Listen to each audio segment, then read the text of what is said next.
Kaira, Allah kira yang kaira, dare dare, Muhammadu yang mati. Allahumma salli ala sayyidina Muhammadin wa ala alihi ala sayyidina Muhammadin wa sallimu. Kaira kaira, Allah kira yang kaira, dare dare.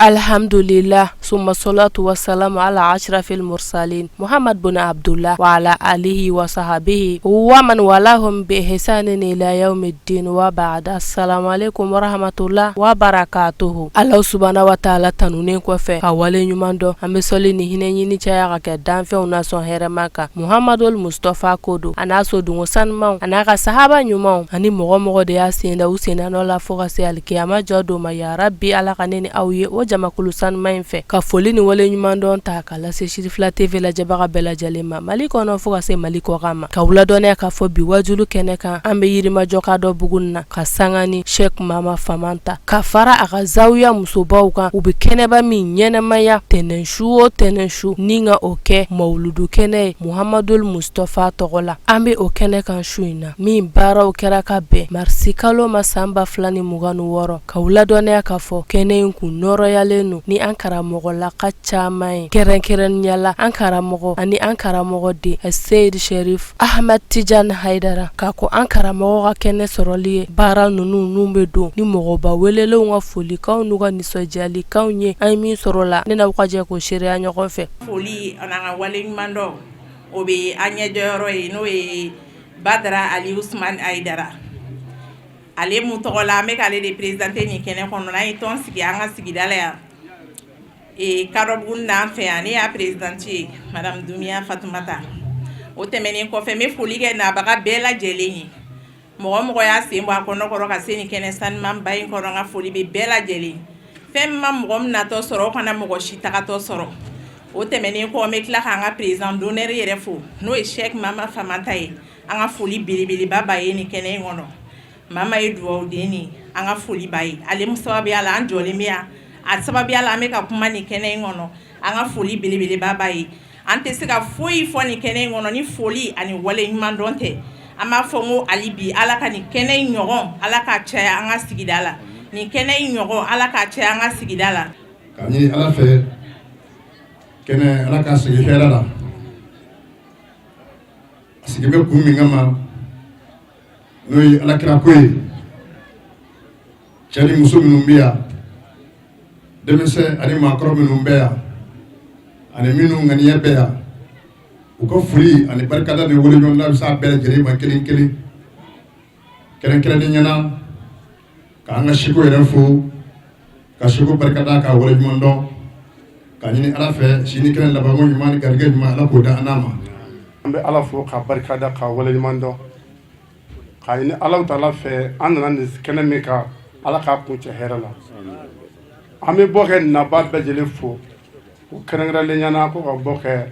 Bɔgɔrabu Ansarudine Silamɛya u ka foli ci fɔ o la an bɛ ala tanu ka ala barikada nin kɛnɛ ye sababu o de ye Mama Famanta ye an n'a bɛ komite kelen na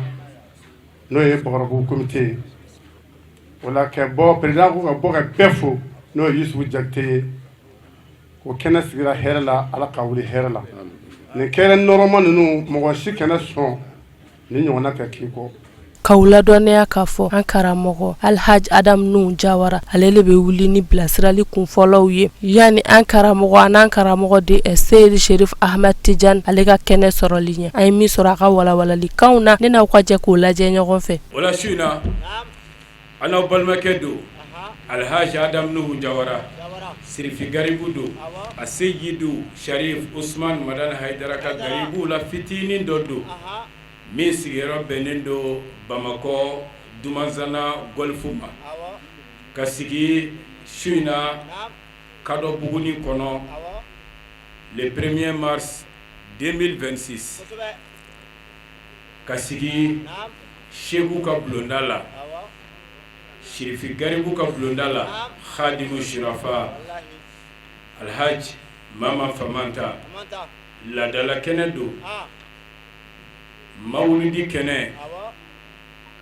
ka o sigi ka kɛnɛ bonya di mawulidi tigi yɛrɛ ma o bɛna kɛnɛ kuncɛ o garibu de filɛ ka ɲɔgɔn sɔrɔ Jamiyat Ansarudine ka tɛgɛ di ɲɔgɔn ma kɔnɔ ne bi Ansaru fo k'u wale ɲuman dɔn u ka diinɛ minɛ la u ka cɛsiri la u ka jija la u ka wulikajɔ la diinɛ tɔgɔ la nin ye jɛkulu ye a ka sanu ka d'a ka jɛkulu denw ka sanu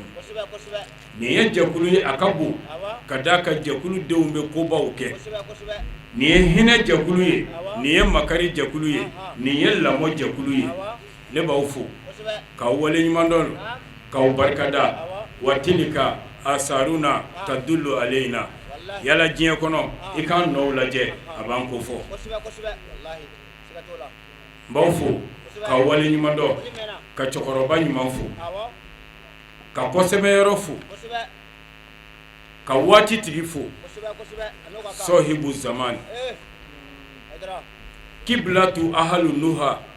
hakilimaw ɲɛsinfan n kan bi o de ma sibugatallahi Allahu taala ka gala do Allahu taala ka laɲini do Allahu taala ka dabɔn kama ye kuranɛ farikololama ni waati in Seydina Ali ko do al-maktabatul mashiya bibliothéque taamatɔ a Seyidu Sharif Usman Madan Haidara n b'a fo k'a wale ɲuman dɔn a ɲɛna anw ma Ala ka ɲama Alakira kisi ani nɛɛma bi a ma foyi ɲini a mantonw fɛ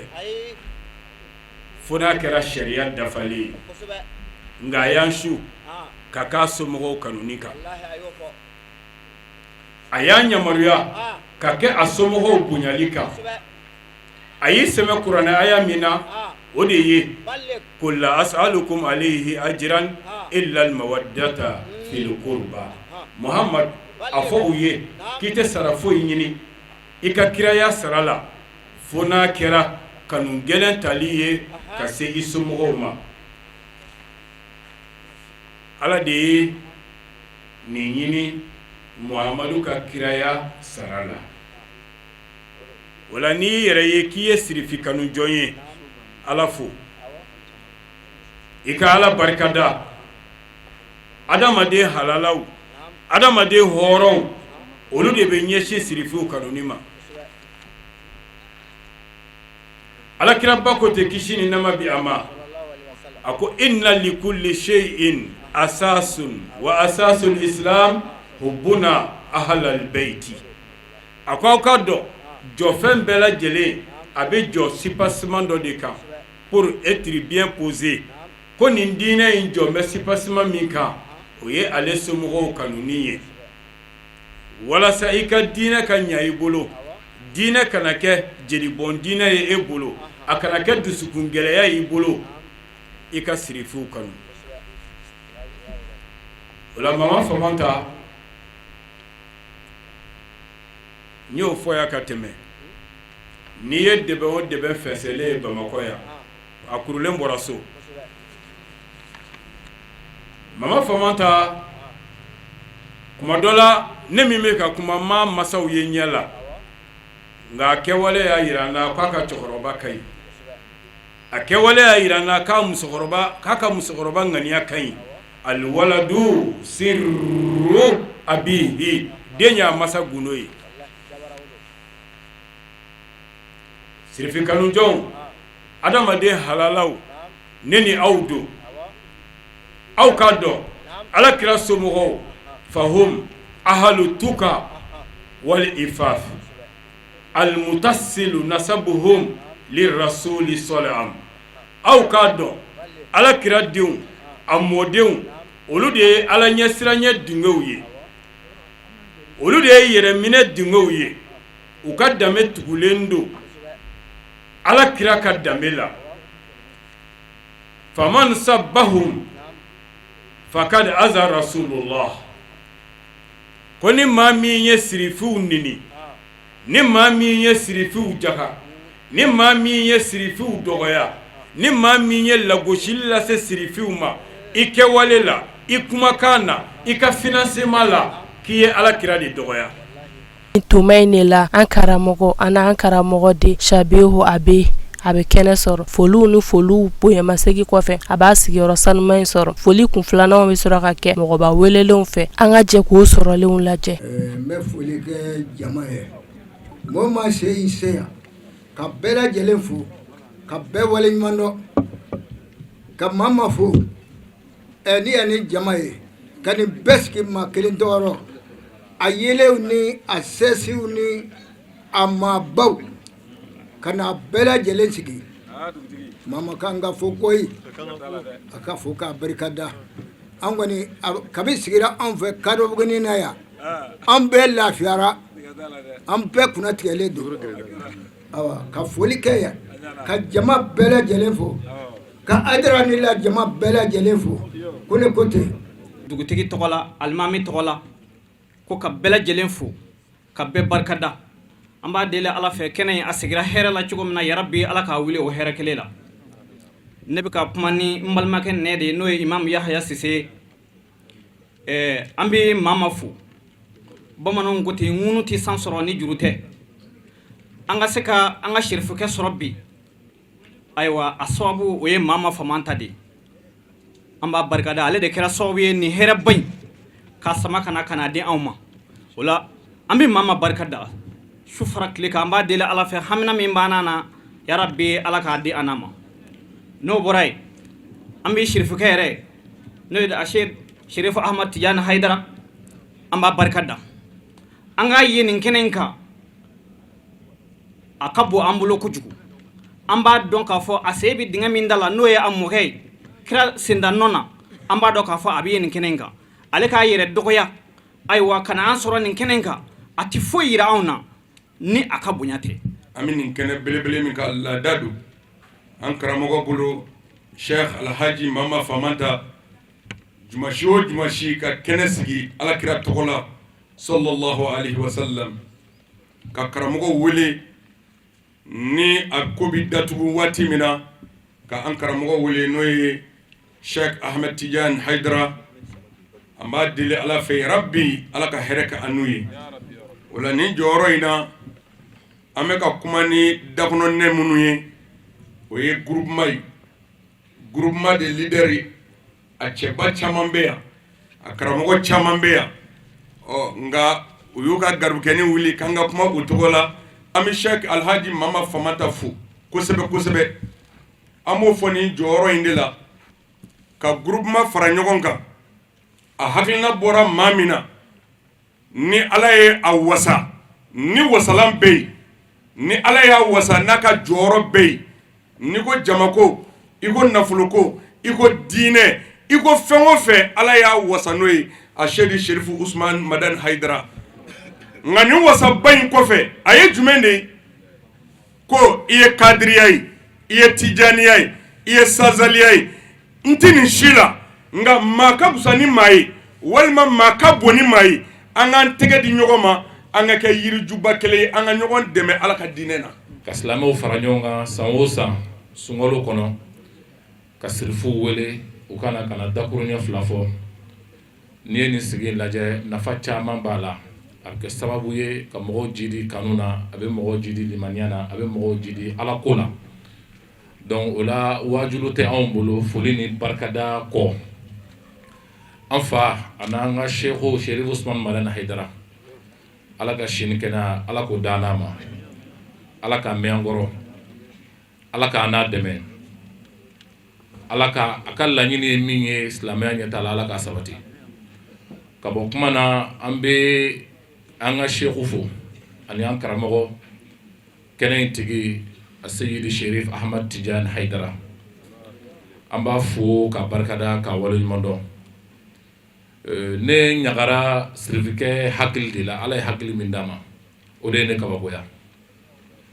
maa bɛɛ nisɔncogo don Ala fɛ ka denmisɛnniya la ka dɔnni to i la ka bonya to i la ka sɔrɔ to i la ka dambe to i la fɛn o fɛn bɛ se ka maanifin tiɲɛ k'i halaki k'i ka diɲɛ n'i ka lahara tiɲɛ ala k'o bɛɛ lajɛlen fara k'a kɛ ɲɔgɔn kan k'a kɛ lɔgɔma ye k'a di denmisɛnnin ma fo ala k'i dilan ka hakili d'i ma pour que i ka se a donni kɔrɔ. An bɛ ala fo ala min ye su in na jira an na k'an karamɔgɔ fo a Seydi Sherif Usman Madani Haidara ka dugawu k'a ye ka dugawu ɲini a fɛ kɛrɛnkɛrɛnnenya la a Seydi Ahmed Tijani ale min an sɔrɔ kɛnɛ kɔnɔ yan ka deli ala fɛ ninnu kɛla anw ma ɲɛmɔgɔ ɲuman ye ala k'an kɛ kɔmɔgɔ ɲuman ye su in na kɛnɛ a bɛ sigi an karamɔgɔ fɛ a Seydi Mama Famanta tɛnɛnsu o tɛnɛnsu nɛɛma ɲini de don ka kɛ alakiraba kan a n'a somɔgɔ sanumaw an b'a deli ala fɛ an fɛn o fɛn nana nin kɛnɛ in kan ka hami min to an na yarabi ala k'a dilan. Alhamdulillah hami ala fo ka ala barikada ka ala waleɲuman dɔn su in na sigi kɛnɛ kan n'o ye an ka mawudu belebeleba ye tɛnɛnsu o tɛnɛnsu ni an bɛ bɔ k'ale ɲɛnamaya o la an ka usasi n'o ye Sheikh Alhaji Mama Famanta ye ale ye laɲini kɛ san o san kɔnɔ an ka sunkalo ta Sherifu Ahmed Tijani Haidara ale kana ka na su ɲɛnamaya o la ka Ansarudine jama bɛɛ lajɛlen ka folikan de don o la o kɔfɛ an bɛ zamzami fo a Seydi Sherif Usman Madani Haidara o kɔfɛ Sherifu Ahmed Tijani Haidara i ka sahabamuso mankan don Seyda Fatima an b'i fo i nani an ka jaabili la an b'i fo k'i barikada Sherifu n'i y'a ye aw bɛ nani bi anw de sababu don aw jɛna ni nani ye ka jɛn dɔgɔyalima ye ka jɛn tɔgɔ tiɲɛ bɛɛ ye anw de kama mun kosɔn silamɛya bɛ se ka kɔrɔta cogo min na. Ni tuma in de la an karamɔgɔ ani an karamɔgɔ de Seydi Sherif Ahmed Tijani Haidara a bɛna kuma ta an ye min sɔrɔ a ka bilasiralikan sanumaw n'a ka walawalalikanw na an ka jɛ k'o lajɛ. Ayiwa silamɛw sigira hɛrɛ la yarabi ala k'an wuli hɛrɛ la. Amin. أعوذ بالله السميع العليم من شر الشيطان اللئيم الرجيم بسم الله الرحمن الرحيم نعم والصلاة والسلام على أشرف المرسلين سيدنا محمد وعلى آل بيته الطاهرين الطيبين وصحابته غر الميامين ومن نهج بنهجهم إلى يوم الدين آمين. ثم استحل ذكري قائلا رب اشرح لي صدري ويسر لي أمري واحلل عقدة من لساني يفقه قولي آمين يا رب هيدرا. وبعد سلام الله عليكم يا جماعة المسلمين والمسلمات. وعليكم السلام ورحمة الله تعالى وبركاته. أنبي على تغييني كبو الشيطان إبليس اللعين تورما أنبي كلام دمني ni ala tɔgɔ barikama ye ala min y'a daminɛ ni ale ala de b'a laban ala ka kisi a ka nɛɛma a n'a ka barika k'o kɛ alakiraba kan n'o ye Muhammad sallallahu ta'ala alayhi wa sallam ani kira sodennin sanu ani kira jɛɲɔgɔn ɲumanw ani mɔgɔ ɲuman minnu faral'u kan ni ɲumankɛ ye fo ka taa se ɲɛwuli ma an b'a ɲini ala fɛ ala ka ne ni aw bɛɛ lajɛlen ye o la ya rabbi amin Haidara o tɛmɛnen kɔ naam bɛɛ fo silamɛya ka folikan ye ni o de ye ala ka kisi kɛ ne ni aw bɛɛ lajɛlen kan amin ya rabbi Haidara ala k'an n'a hamo dilan amin ala k'an sago d'an ma amin ala k'an ka laɲiniw sabati ya rabbi ala ka ɲinifɛnw nɔgɔya amin ala k'an n'aw kɔrɔta amin ala k'an n'aw wasa amin ala k'an malo ala k'an labila amin ya rabbi ala k'an dɛsɛ amin ala k'an san yɛrɛ kɔrɔ ala k'an siri danfɛn na amin jamana n'o ye Mali ye hɛrɛ bɛ ala bolo ala k'a don a kɔnɔ amin ya rabbi dekun minnu b'a kɔnɔ a wulibaga ye ala ye yarabi ala ka wuli amin ya rabbi kan bɛɛ cɛ bɛɛ faso denw ni ɲɔgɔn cɛ faso kɔnɔ a n'a kɔfɛ yarabi ala k'o latigɛ amin ya rabbi ni ala kira hɔrɔma ye amin sɔlala muhammadin wa alihi wa sallim Haidara alhamdulillah ne tiɲɛ dɛ an bɛ kɛnɛ in kan ayiwa an karamɔgɔ minnu bɛ yan an b'u fo naam an bɛ an ka dugutigi fo ale min ye an bisimila siga t'a la mara in kɔnɔ a y'an bisimilali kan min ye bɛɛ y'a mɛn wallahi o kɔ naam an karamɔgɔ caman bɛ kɛnɛ kan yan an ka imamuw caman bɛ kɛnɛ kan yan caman an ka imam min kumana bɛɛ tɔgɔ la n'o ye Sise ayiwa an b'a fo a bɛ fo dɛ ka kanu kuma na naam k'a yira k'a fɔ silamɛw bɛɛ ye kelen ye wallahi innamal mu'minuna ikhwa siga t'a la kuranɛ ko ten ko mumini bɛɛ ye balima de ye naam ni nin faamuyara an ni ɲɔgɔn cɛ silamɛw ni ɲɔgɔn cɛ naam wallahi dekun dɔw bɛ yen bi est-ce que kɛcogo tɛ olu la wallahi nka n ka imam ka kuma aha ni an y'a lamɛn naam an y'a ye a ye o kelenya in o balimaya in siga a t'a y'o la de yira wallahi kɛnɛ kan kɔni ni seereyali kan dɔw fɔli ye naam ni hasidiya bɛ dusukun na ah a tɛ se ka olu fɔ abada kɛcogo t'o la o an b'a fɔ k'a sara bɛ ala bolo wallahi a b'a tigi bolo ka an karamɔgɔw bɛɛ fo naam nin kɛnɛ kan yan leader jeunesse tɔgɔ la ayiwa ka kɔn président seli ɲɛ kɛnɛ kan kuma dira minnu ma naam an b'o fo wallahi o ni foli ka kan n'o ye Cheikh Jire tiɲɛ ani ka fara Badru Dine kan naam ani ka fara Wulale naam o y'olu de wele k'a fɔ ka kuma leader jeunesse tɔgɔ la wallahi an b'o fo o fo dɛ kɔrɔ an karamɔgɔ caman de bɛ nin kɛnɛ in kan yan kɛnɛ kan yan kɔni ama naam a bɔra ale yɛrɛ la siga t'a la dɛ mɔgɔw bɔra fo yɔrɔ la ka se yan ah o yɔrɔ ka jan kosɛbɛ komi n denbanden ah an karamɔgɔ bɛ an fɛ kɛnɛ la yan naam n'o ye Cheikh Mukhtar Berté ayiwa ale bɔra fo yɔrɔ min ah bɔra wajulukɛ yɔrɔ de la wallahi nka maa ma yɛrɛ ka maaya kama o ko u tɛ sigi u bɛ wuli ka na nin kɛnɛ in kan siga t'a la yɔrɔ ninnu ka jan ɲɔgɔn na kosɛbɛ mɛ kanuɲɔgɔn ni kanuɲɔgɔn janko min ye ala kama kanu ye ah yɔrɔ tɛ janya olu ni ɲɔgɔn cɛ la yɔrɔ surunya ko ye o bɛ yan Haidara an ka président yɛrɛ o bɔra naam baaraw de la nin waati in na caman nka an filɛ ɛri min na ah i b'a dɔn k'a fɔ kanu sira don awɔ wa karamɔgɔw yɛrɛ sɔrɔ yan nin y'anw su saba ye ka tugu ɲɔgɔn na kosɛbɛ a wajilu bɛɛ bɛ daminɛ fo 0 heure kɔfɛ ah belebelew ka belebele nka ala ka jɔnw u sigilen don ka lamɛnni kɛ ala ta la fo ka taa ban wa ne de ka bon a bɛɛ ye tiɲɛ ka na kɛnɛ foyi miiri i kɔnɔ ah kɛnɛ min ka bon i n'a fɔ nin kɛnɛ bɔɲɔgɔnko a tɛ yen siga t'o la dɛ o ye jumɛn ye naam n'o ye ko ala ko bɛ lamɛn kɛnɛ minnu kan ale y'o di o de ka bon ka tiɲɛ tɛmɛ kɛnɛ bɛɛ kan siga t'a la Cheikh Abdulkadir Jeilani naam a y'o de fɔ a ka kumakan na aha a ko farikolo bɛ ɲɛnamaya naam ni dumuni ye ko nka dusukun bɛ ɲɛnamaya ni ala ta lamɛnli ye allahu akbar Haidara wa fɛn bɛɛ bɛ min bolo o de ye dusukun ye a banna dɛ cɛw musow naam ala nɔfɛ aha fɛn min kan ka ɲɛnamaya naam o de ye an dusukunna ta ye siga t'o la ko i bani de mun kosɔn naam ka se ka ala sɔrɔ aha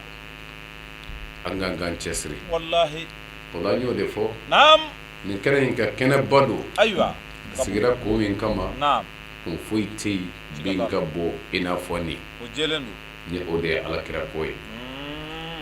dɛnɛ su naam o de bɛ ɲɛnamaya kosɛbɛ an karamɔgɔ fɛ a ka zawiya la wallahi n'o ye mama famata ye naam nka ka fara cɛw kan ka fara musow kan kosɛbɛ minnu bɛ alakira ko la u seko damayira la sabu jɔn n'i ye fɛn o fɛn kɛ nin baara in na k'a dɔn daba ko fitinin de don ayi alakira ko la naam mɔgɔ b'i se de kɛ siga t'o la o jɛlen don o la min bɛ diyagoya an kan naam o de ye cɛsiri ye wallahi o ye tiɲɛ o de ye jija ye tiɲɛ san bɛ yɛlɛma minnu kɛ naam nin waati in de fana talen don ni o bɛ wele ko shahru ummati muhammad alakira mantɔ ka kalo ayiwa an filɛ o de la n'o de ye sunkalo ye siga t'o la dɛ mun y'a wele an ka kalo naam ala yafa min bɛ alakira mantɔw ye naam ala ka hinɛ min bɛ alakira mantɔw ye ani kan hɔrɔnya min bɛ alakira mantɔw ye ka bɔ jahanɛmɛ tasuma ma subhanallah nin kalo in na naam ka gɛlɛn k'i bɛ kalo dɔ sɔrɔ min b'i n'a fɔ tan ayi o tɛ yen bani de o de la riwayaw nana n'a ye naam ko alijinɛ bondaw bɛɛ bɛ dayɛlɛ nin kalo in de la a tigi y'a fɔ jahanɛmɛ bondaw bɛɛ bɛ datugu nin kalo in de la ayiwa seitanɛw bɛ fereke nin kalo in de la ayiwa tiɲɛ don tiɲɛ riwaya minnu nana n'a ye naam hakikaw de do kosɛbɛ nga walawalali fitini minnu b'a la yala janame datugulen do maadi ti don a la wa walima alijinɛ da bɛɛ bɛ dayɛlɛ bɛɛ de bɛ don a la wa a ɲɛ kan ka ɲini kuma bɛ nin yɔrɔ in dɔrɔn de siga t'o la dɛ kuma bɛ yen dɛ tiɲɛ don alijinɛ bondaw bɛɛ bɛ dayɛlɛ a ɲɛfɔ an ɲɛna nin kalo in na a dɔnnibaaw ka dɔnniba nin ye targhibu ye e ni ne ye wallahi jija ka sɔrɔ an na ka nata ala la ka nata ka hinɛ na siga t'o la dɛ banidi n'o tɛ kalo tɔw la o tuma alijinɛ bondaw datugulen don wa kuma bɛ yen nka n'a fɔra i ye k'a bɛ dayɛlɛ nin na kɔrɔ ala ka hinɛ a carinen don a ka yafa a carinen don nin kalo in na wa an y'o de fɔ maa caman bɛ yen nin kalo in kɔnɔ u bɛ yɛrɛ di kɛ ala ma nin kalo in kɔnɔ u b'u bɔ u ka jurumuw la u bɛ walejugu minnu kɛ mɔgɔ dɔw bɛ yen olu bɛ fɛn min kɛ juguman na masalan dɔ bɛ yen ale bɛ jɛ walimuso bɛɛ kɔni kalo in na fo ka taa kalo in se a tɛ jɛnɛya kɛ i ni ce i ye kalo in bonya i ni ce nka an bɛ fitinin fara a kan ko i ye kalo in bonya mun kama a kana kɛ kalo in yɛrɛ ye dɛ a ka kɛ ala ye sabu ala de ye kalo in bonya ni maa min ye ala ka bonyalen bonya o de ye ala ɲɛsiranya ye wa man yu'azzimu sha'air Allah fa innaha min taqwa al-qulub balligh haydara ala ye fɛn minnu bonya ni maa min y'o bonya k'o de ye ala ɲɛsiranya ye o la ala ye sunkalo bonya n balimakɛ e min ye jɛnɛya dabila a la i folen don nka a ma ban dɛ i y'a dabila jɔnni kama ala don wa sunkalo banna i bɛna kɛ wa kuma bɛ yan a y'a janto nin yɔrɔ in la dɛ faama min e ko i tɛ fantan dɔn yɔ nin kalo in na i tɛ phosphate signé nin kalo in na juge min ko a tɛ kiiri jugu tigɛ nin kalo in na a ni ce kalo in bonya nin na nka a bɛ ka kalo in bonya laada de la wa walima a bɛ ka bonya ala de kama o bɛna dɔn ni kalo in sara a bɛ min kɛ o bɛ dɔ ye de n'a y'a bonya laada bonya la o y'an bɛɛ ye an bɛɛ wolola tan ka n'an faw sɔrɔ u bɛ su ni sunkalo sera laada wɛrɛ b'i ye u la min tɛ laada kɔrɔw ye seliw bɛ caya tarawihiw bɛ seli an bɛ bɔ o la tahajudiw bɛna daminɛ sunkalo la nka o de la kira ko ten man sama ramadana imanan wa ihtisaba wafira lahu ma taqaddama min zanbihi an ka k'an janto kuma ninnu fɔ cogo la kira ko cogo di ni maa min ye sunkalo sun imanan ala danaya la ni y'an ka cogo ye o tɛ dɛ la wa ihtisaba ani ɲinini kama ka bɔ ala bolo baraji la wallahi an dɔw ta bɛ taa hali ni ye ala ko bɔ a la ko an bɛ mɔna nin kan ale tɛ sun dabila nka la e t'a nafa sɔrɔ ni o ye f'i k'a dɔn kun jumɛn na n bɛ sun sun ye dilanlikɛlaba dɔ ye kuranɛ ko tɛ suratu bakara ko ya ayyuha allazina amanu kutiba alaykum as-siyam kama kutiba ala allazina min qablikum la'allakum tattaqun a ko ne ye sun kɛ an ma farida ye i n'a fɔ n y'a kɛ mandon dɛmɛlenw ma farida ye mun na la'allakum tattaqun a bɛna siran ni ala ye la'alla n'a ye sun a sun cogoya la a bɛna siran ni ala ɲɛ la'alla in tɛ peut-être la'alla ye dɛ la li ta'kid ni sun kɛli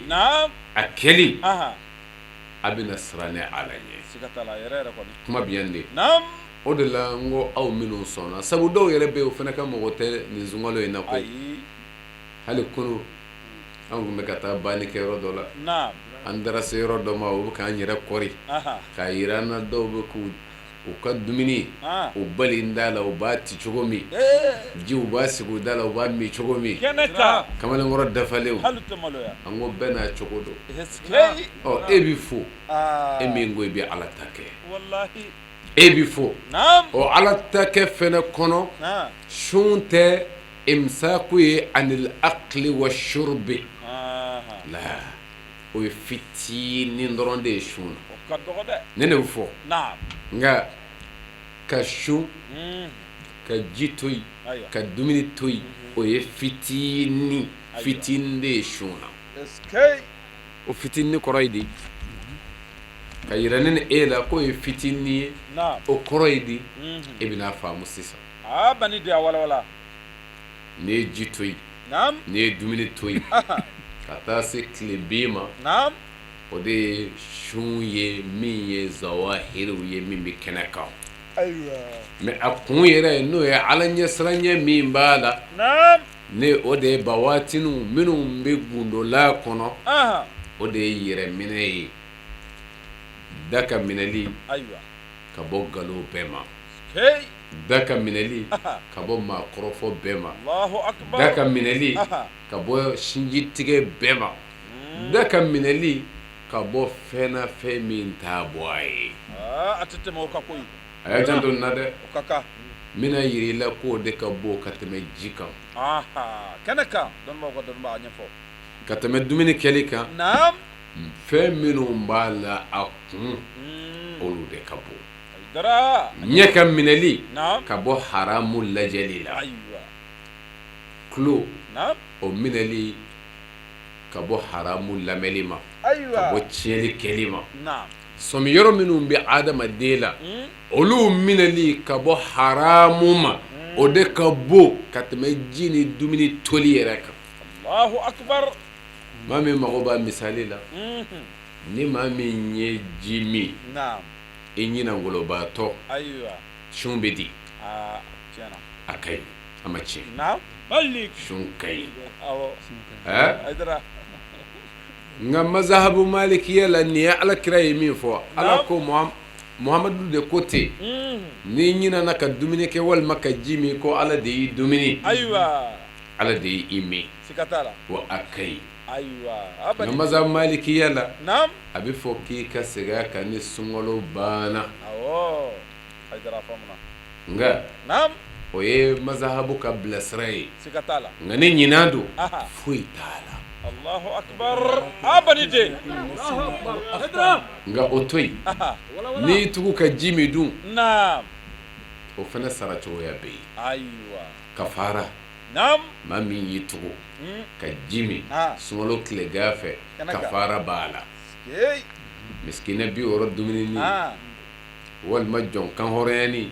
walima kalo fila su ni mutatabi'ayni minnu bɛ tugu ɲɔgɔn na Allahu akbar kafara bɛ yen nka a ye ɲininkali kɛ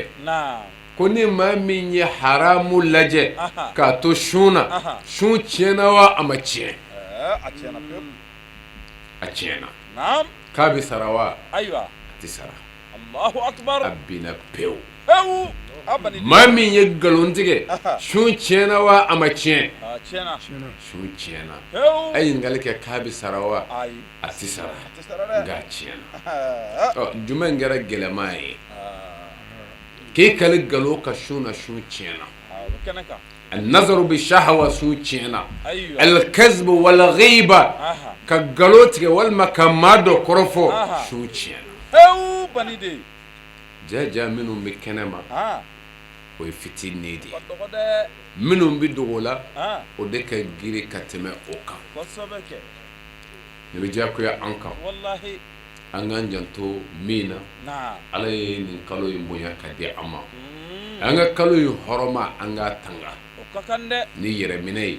ni yɛrɛ kolo ye nin kalo in ye labɛn kalo de ye ka kalo 11 tɔ affronter ni ye labɛn kalo de ye dɛ ni bɛ fɛ ka si seyɔrɔ la i bɛ essence min ta min bɛ si seyɔrɔ la o bɛ ta nin sunkalo in de la ka sai ka shaitanɛ na k'i ka shaitanɛ bin n y'a f'i ye maa caman b'u ka wale jugu toyi nin na i ka sunkalo minɛna a bɛna dɔ i ka kalo tɔw de la i ye wale jugu min to yen nin waati in kɔnɔ kalo tɔw la o toli de b'a yira ko so in minɛna nga nya shini uluma o baro tali a do ko shui ma kan nafanya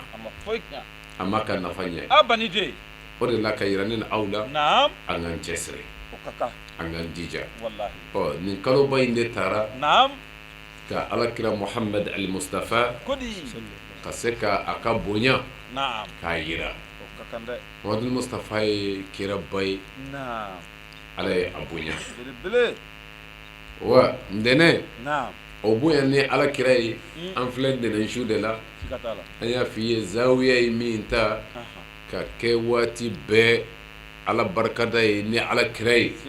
o la o san yɛlɛma an bɛ sigi dɔ kɛ alakira yɛrɛ kan Allahu akbar an filɛ o sigi in de la bani de a ɲɛfɔ an ɲɛna محمد المصطفى Muhammadu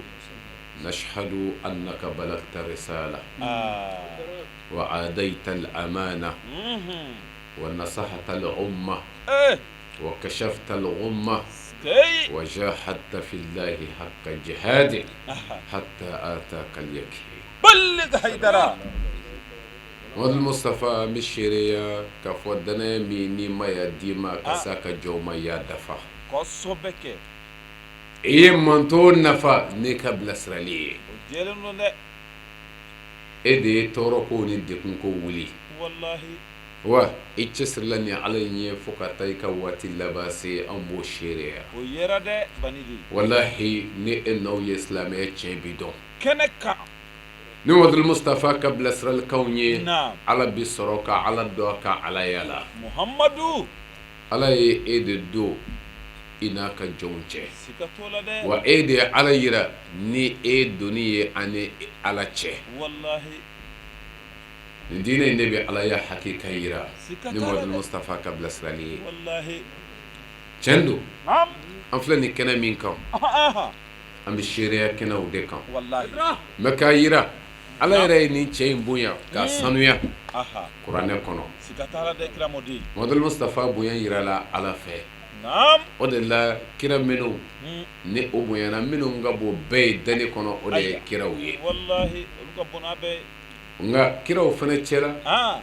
ala ko wa tilka rusul faddalna ba'dahum ala ba'di sigatala ala futa ko nga kiraw cɛla nye dɔw fana fusamandiya dɔw kan mo manga aya janto na dɛ sigatola dɛ o de la n'i y'a mɛn mɔgɔ o mɔgɔ bolo ko bɛɛ ka kan maa min da ɲɛ dɔw de don yɛrɛ ɲini wallahi wallahi ala ma mɔgɔw kɛɲɛya fiyewu nka mɔgɔw yɛrɛ tɛ se ka kɛɲɛya wale de bɛ mɔgɔw bila ɲɛfɛ ni baaraw tɛ kelen ye mɔgɔw dama tɛ kɛɲɛya ayi kɛcogo t'o la o kira minnu bila la bɛɛ ɲɛ ala ko halolu cɛla ne ye dɔw bila dɔw ɲɛ wallahi a fɔ tan dɛ o kiraw bɛɛ cɛla ulul azmiw bɛ yen minnu welela kira ba 5 o ulul azmiw cɛla muhammadul mustafa taara k'ale bonya tɔw ye belebele ala bɛ adressé a kira tɔw la ni y'aw nidaw ye ko wele ya nuh ya ibrahim ya musa ya isa nga n'a sera ala kira ma a tɛ ala kira wele tɔw wele cogoya la allahu akbar muhammadul mustafa akramodi ala y'a bonya kosɛbɛ o de la anw minnu kɛra nin diinɛ in faamuya cogo sira ye ni o de ye k'a fɔ maa ka fisa maa ye min ka fisa bɛɛ ye n'o ye ala kira ye k'a ka do bɛɛ bonya k'a ka bonyali daminɛ a bangeli la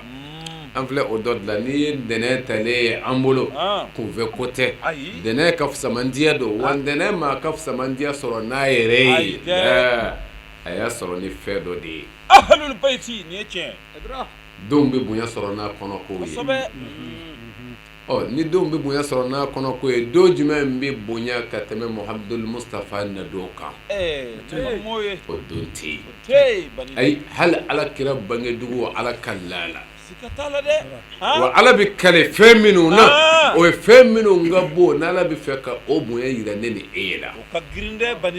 ala ko cogo di la uqsim bi hazal balad أيوة وأنت هل بهذا البلد ووالد وما ولد أبندي على كتشودي نكاليلا نعم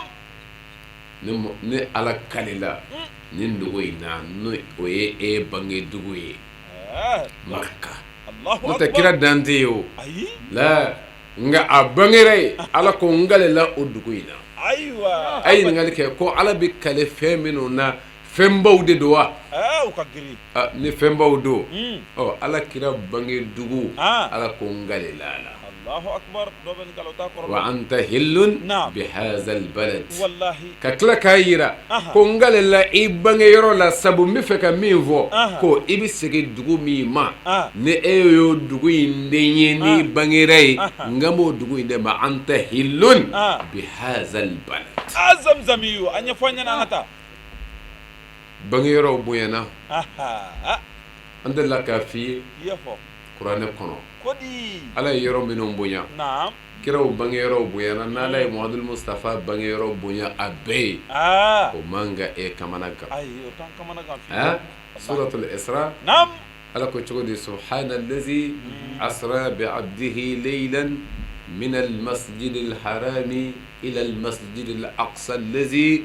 باركنا حوله الله أكبر لنريه من آياتنا اسكي إدرا أنجرنك ولا باركنا حوله أكون على جنجة منهم بركايا أكودي نويزلي زلم نعم ne ala de y'a gɛnjɛ o bonya ni mun ye bi mawalid rusul wal anbiya ayiwa n ye n ka kiraw bange naam n ye n ka nabi ɲumanw bange o la u bange yɔrɔ ne ala ye o bonya Zamzamiyu ni tiɲɛ dɛ n'ala ye kiraw bange yɔrɔ bonya kira jumɛn b'i ko muhamadu mustafa ne m'o ye o tɛ yen wallahi ala ko n gale la e bange yɔrɔ la o ka bon tɔ bɛɛ ye wallahi wa e ye nin dugu in den ye naam ala de ye ala kira yira an na ayiwa ka bonya yira an na kɛnɛ kan ka tila ka kira ka fɛn bɛɛ sanuya sika t'a la dɛ a ka yeta a ka lamɛta a dalanɛ a dusukun ala ye tazkiya di nin bɛɛ ma kuranɛ kɔnɔ Zamzamiyu a n'a hakili wallahi dusukun ka yeta t'a sɔsɔ Ikram ɲɛ ye min ye o ye tiɲɛ ye muhamadu mustafa hakili ma janfa ma dɔlla sahibukum wa ma gawa ballig haydara o de la i bɛ fɛn caman mɛn ala kira la an ka jɛ k'a kɛlɛ ɲɔgɔn fɛ a b'an ka sɛbɛnfɛnw kɔnɔ tali bɛ kɛ yɔrɔ minnu na n ka balimakɛ n bɛ e ma e min tulo bɛ n na ko kɔrɔti ye ala kira minɛ Allahu akbar kɔrɔtitigi a y'a susu ala kira kun a y'a gosi fo fataw b'a kɛ cogo min ɲamasunu ko ka ala kira kun b'a kɛ ten a ye nin riwaya in ta ka nin hadisa in ta a y'a gɛrɛ kuranɛ aya la ala b'a fɔ yɔrɔ min ma dɔlla sahibukum wa ma gawa ayiwa haydara ɲɛfɔ a ka tiɲɛ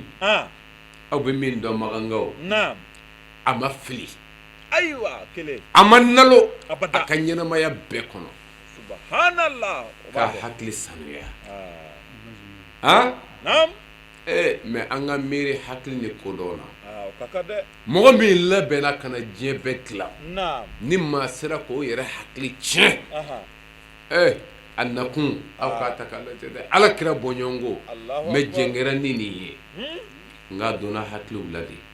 nka a bɛ diyagoya an ka jɛ ka ala kira sanuya k'a fɔ ko Bukhari ye nin min fɔ tiɲɛ tɛ o bɛ gɛlɛya an ma ala ta fɔlen ko o yele o bɛ gɛlɛya anw ma o man kan dɛ banidi fɛn fila de don Bukhari kuma bɛ yɔrɔ min fɛn min b'an bolo yala Muhammad bin Ismail al-Bukhari ale de ye nin bɛɛ sɛbɛn wa kuma bɛ yen min filɛ nɛgɛ n'an bolo san 600 ani Bukhari yɛrɛ ni ɲɔgɔn cɛ yala Bukhari ta don wa a bɛɛ kelen siga bɛ yen Bukhari yɛrɛ caman yɛrɛ ye o de fɛsɛfɛsɛra bɛnkɛra kelen ka baara kɛ n'o ye o de kun do wa min nɔbila la o de do wa kuma bɛ yen nka k'o bɛɛ to yen Bukhari yɛrɛ don tiɲɛ do koyi a ye nin fɔ yala ni Bukhari ye fɛn o fɛn fɔ ko kira y'a fɔ walima kira y'a kɛ o de don tigitigi wa kuma bɛ yen Bukhari ye kira ye wa a ye kira yebaw ye wa o bɛɛ bɛ se ka kɛ tiɲɛ ye ka sɔrɔ kira min yɛrɛ tile la a ye minibaru yɛrɛ k'a fɔ sahabaw ye nin ye ne balolen ye nkalon bɛ ka ta ka da n na man kazzaba alayya muta'ammidan falyatabawwa maq'adahu minan nar kira y'a fɔ wallahi ne maa min ye nkalon da ne Muhamadu la ye place labɛn jahanama kɔnɔ o kɔrɔ ja ani minnu balolen don ɲɔgɔn kan o dɔw tun bɛ fɛn dɔw da la a caman munafikiw tun bɛ yen silamɛya in na ja fɛn dɔw tun bɛ fɔ a la o la Bukari ye jijabaatɔ ye cɛsiribaatɔ don n'o ye Al-Bukhari diɲɛ bɛ wuli k'ale tɔgɔ to yen a ka jija n'a ka cɛsiri nɔfɛ mais mana n'a ye sira o sira kan hali hadisa dɔnniya sira kan hadisa ka kalan kɛ ka musalahul hadisi kalan ka sa 15 na shurutu minnu nana li sihhatil hadis a 5 n'i y'a ta k'a bɛɛ dafa riwaya min na n'a dafara o kɔrɔ ye di ko anw ka sɛgɛsɛgɛli kɔnɔ nin bilala kɛnɛmaw jala nka tiɲɛ don Alakira tigitigi y'a fɔ maa si tɛ se k'o garanti dɛ fo an ka nin de faamu hadisa ko la o la mais k'a dɔn dɔrɔn Ala ka kuma ni ani riwaya ye ɲɔgɔn cɛ baara bɛ kɛ ni jumɛn ye baara bɛ kɛ ni Ala ta o la fɛn dɔw bɛ yen an kan ka jɛ ka fara ɲɔgɔn kan Muhamadu Mustafa Ala ye ne yira an na k'a ka sanuya yira a ye tɔgɔ fɔ ko 4 de k'a la kuranɛ kɔnɔ k'a yira kira ni cɛtɔw tɛ kelen ye kira ni cɛtɔw tɛ kelen ye dɛ ما كان محمد أبا أحد من رجالكم ولكن رسول الله وخاتم النبيين أين انتقل جاء ne ala ye Muhamadu tɔgɔ fɔ ne yɔrɔ fɔlɔ ye ka di ma fɔlɔ ko Muhamadu tɛ aw ka cɛ si fa ye ne kira ka sanuyali yɔrɔ dɔ ye ka yira ne na aw la wa Muhamadu ala y'a bonya min kɛ hali mɔgɔ minnu bɔra ala kira joli la ni o ye ala kira a denkɛ 3 min n'a y'o sɔrɔ n'o o ye Ibrahim Qasim ani Abdullah kira ye nin den 3 de sɔrɔ cɛmanw na ni olu kɔnna joona denmisɛnya la o seginna ala ma sabu ala ye cɛ in bonya k'a karamaya joli dɔw ka to ala kira kɔ kiraya banna a laban ye Muhamadu ye o la ala ko cogo di e Muhammad den minnu dir'i ma n'o ye nin den 3 ye kira yɛrɛ y'a bɛɛ da o la cɛ den jɛman si tɛ yen k'a fɔ min bɛ wele ala kira denw na nka ala kira sanuyali ka yira ne ni e la an ɲɔgɔn don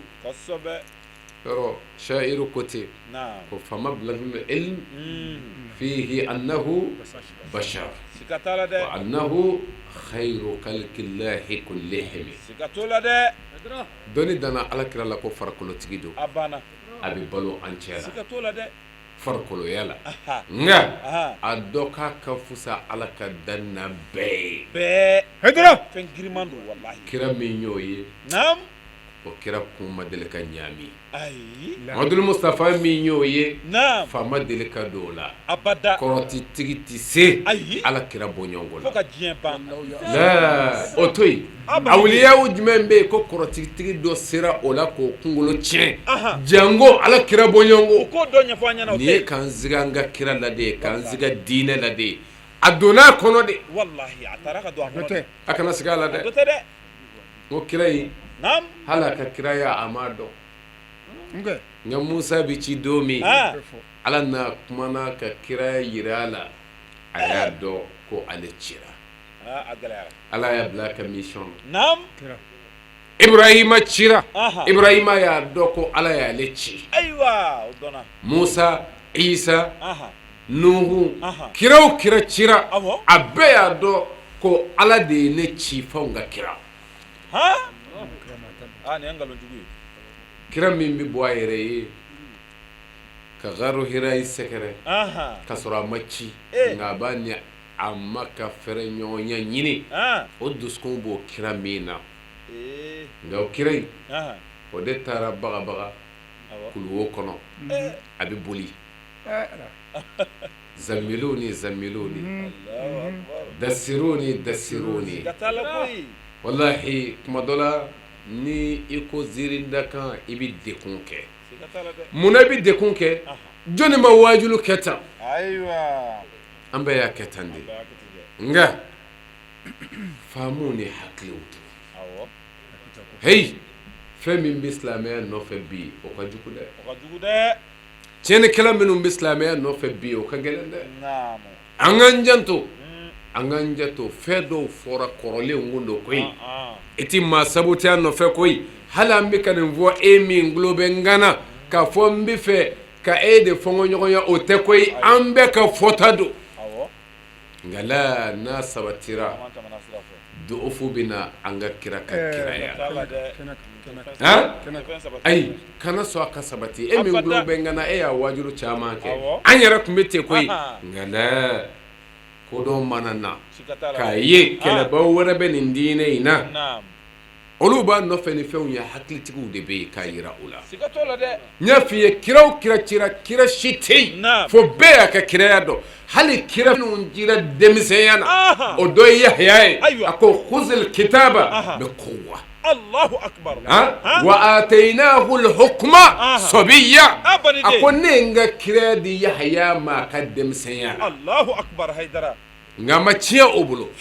a n'a ka denmisɛnya ala ye kiraya d'a ma ka hukumu d'a ma ka dɔnni di a ma a y'a dɔn Yahya denmisɛnma a denmisɛnɲɔgɔn kun bɛ n'a nɔfɛ k'an ka taa bɔgɔla tulon na a b'a fɔ a ni ce nga ala m'an kɛ maa kalite kelen ye ne tɛ denmisɛn min bɛ bɔgɔla tulon kɛ ala bani de Yahya o to yen Isa bamunanfini na ala ko n y'i ci Allahu akbar n y'i ci kuma u fɛ bamunanfini na a ba bolo Mariyama a ko n'o sera i ma ɲininkali la Mariyama a fɔ i sunnen don ishara kɛ ka taa bamunanden ma a b'a ɲɛ f'u ye subhanallah a tɛ tɛmɛ nin kan Isa ko cogo di u ma a ko inni Abdullah Allahu akbar a fɔ ten koyi ne ye ala ka jɔn ye siga t'a la dɛ ala ye kelen de ye ne tɛ ala ye ala ka jɔn ye ne ye nka a bɛ wele ka taa o ala ye kelebanciya de ma a tɛ tɛmɛ kira dɔ bamunanfini na o ye ala ka ci lase kira dɔ denya la ala y'a ka hukumu d'o ma a sera k'o kɛ mɛ anw ka kira san 40 a hakili wulilen t'a dɔn ko kira ye ale ye tiɲɛ ni nkalon dɔnna ko ba Tijani kira boli jiginna ka so a ko muso ma n datugu zammiluni dassiruni o de la fɔra ten ko ya ayyuhal muzammil قم الليل إلا قليلا يا أيها المدثر قم فأنذر في رب سنغا بي وتشندو تي كنكا أبي يرى أبي بريفين كنا سرانيدو الله شمين نانا بكندالي كما ni o sirana min bina ala ka ci d'a ma a bina mun fɔ ne ni e ye kira si ma siran o kira tɛ yen histoire kɔnɔ min siranna Jibirila ɲɛ o tɛ yen o ye kira jumɛn ye fo n ka kira kelen Muhamadu Mustafa kelen de bolila nka a b'a ka kiraya dɔn cogo di a muso ko a ma i sigi n bɛna yiri i la n'i ye kira ye i tɛ kira ye ne de bɛna f'i ye ala Muhamadu Mustafa a ko n bɛ disa bɔ n kun na na a tigi jɔra o kɔrɔ jinɛ jugu don nka n'a taara o kɔrɔ mɛlɛkɛw tɛ walimuso kunnangolo ye o kɔrɔ mɛlɛkɛ don subhanallah a kisani fɔcogo ka ɲi i yɛrɛ bɛ sin k'a ye ten ko Kadija bɛ disa bɔ a kun na dɔrɔn Jibirila bɛ taa a bɛ sin ka fɔ kira ye ko nin tɛ jinɛ jugu ye koyi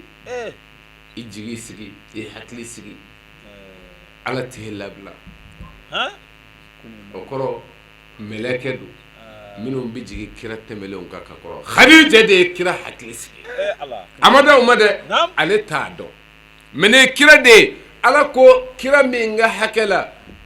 ko huwa allazi arsala rasulahu bil huda ودين الحق ليظهره على دين كله ولو كره المشركون. الله أكبر. حيدر كنا دينغا كيراتي نمونيه نكانداي بلسرالي ودين الحق أن الدين من بفسا الدين بي من بالدين بكا أكا كيري بلا أكا لسلنا كبلسرالي بلا دين الحق. الله أكبر. أكون يكرتي نوع منا ليظهره على دين كله ولو كره المشركون. الله أكبر. أكون يدبو الدين إنغا فسايا كتم الدين بكا والدين إنغا دم كتم الدين بكا والدين إنغا سبتي كتم الدين بكا هل نفلنغا فوبانا fena de be dansigi bi wajulu keneka baradam newla anya wala dona ka fo ame yiri majo kado bugunna ka sangani sheikh mama famanta ka fara ka zawiya muso bauka ube keneba mi nyenema tenenshu ningo ke mauludu kene dan fe una so here mai muhammadul mustafa ni bita baraw kera ka be marsi kalo masamba flani mugan woro kene min tu noro yalembe ni ankara mogo de Sherif Ahmad Tijani Haidarai ka Allah subhanahu wa ta'ala deli kene nyogona chama bi ala bula ala ka yira nene awla kene musa ka be bo yoro la ala kana ta yoro ulangolo ya lasrali kani la deli ka min kera kene inkono ala ka kulo kunandie ulame ka se ka barake ni uye ka duwo ke anga jamana ani akrefe jamana be basigi ni be ni sabati ala ko ola na ti jien fantan nani be ka ufu ko wale nyumando aw ka nyema dalla Shirif la TV la sangan wakati be aw ka be sigida na tawla ni ala son